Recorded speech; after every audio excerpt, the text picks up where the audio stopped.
Imagina só, robôs tão pequenos que conseguem entrar nas nossas células e destruir uma doença antes mesmo da gente sentir qualquer sintoma. Parece coisa de cinema, né? Mas essa imagem, ela descreve uma tecnologia que já existe.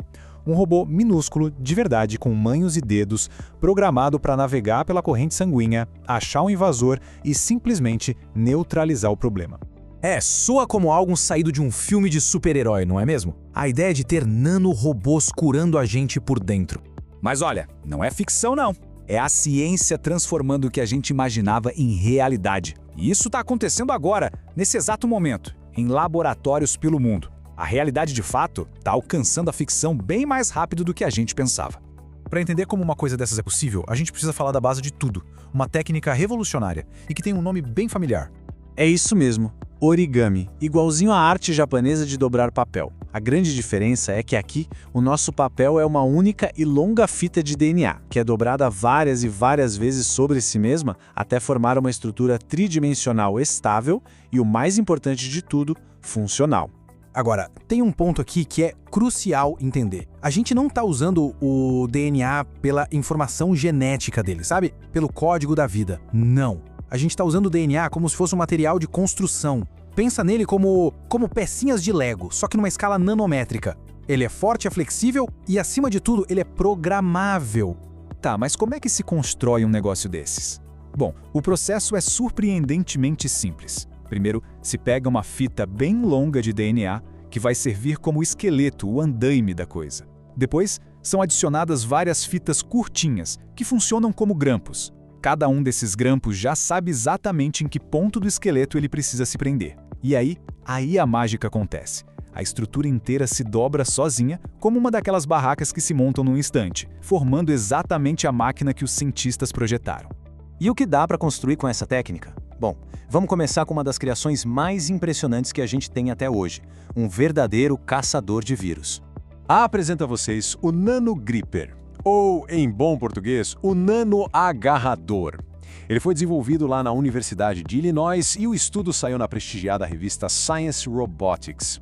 Ou seja, ele é a prova viva de que essa tecnologia funciona de verdade. E a anatomia dele é simplesmente fascinante. É literalmente uma mãozinha em escala nanométrica. Tem 4 dedos e cada dedo tem 3 articulações, iguaizinhos aos nossos, e toda essa estrutura super complexa é feita de uma única fita de DNA. Nas pontas dos dedos ele tem umas iscas moleculares, chamadas de aptâmeros, que são a chave de tudo. Então, como é que ele funciona na prática? É um processo de 3 passos. Primeiro, ele identifica o alvo dele. No primeiro teste, foi aquela famosa proteína spike do coronavírus. Assim que ele encontra a proteína, as iscas nos dedos se ativam e se grudam nela.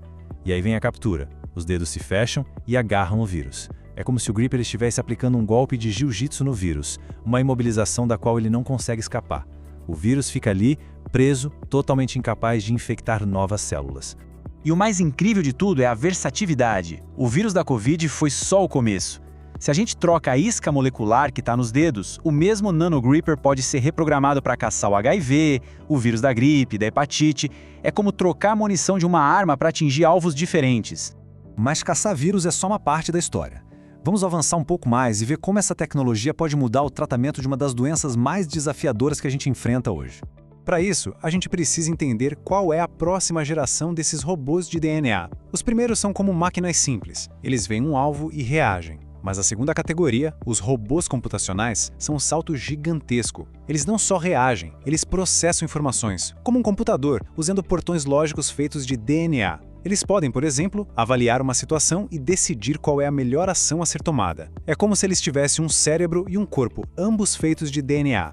E por que isso seria tão revolucionário para tratar o câncer? A palavra-chave aqui é precisão. A quimioterapia tradicional é como se fosse uma bomba, ataca tudo o que vê pela frente, o que causa aqueles efeitos colaterais terríveis.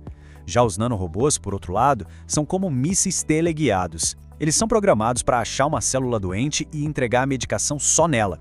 As vantagens disso são profundas. Pensa só num tratamento que ataca apenas as células do câncer, que preserva as células saudáveis e que, por causa disso, elimina ou reduz drasticamente aqueles efeitos colaterais que tanto castigam os pacientes. É uma mudança de paradigma completa.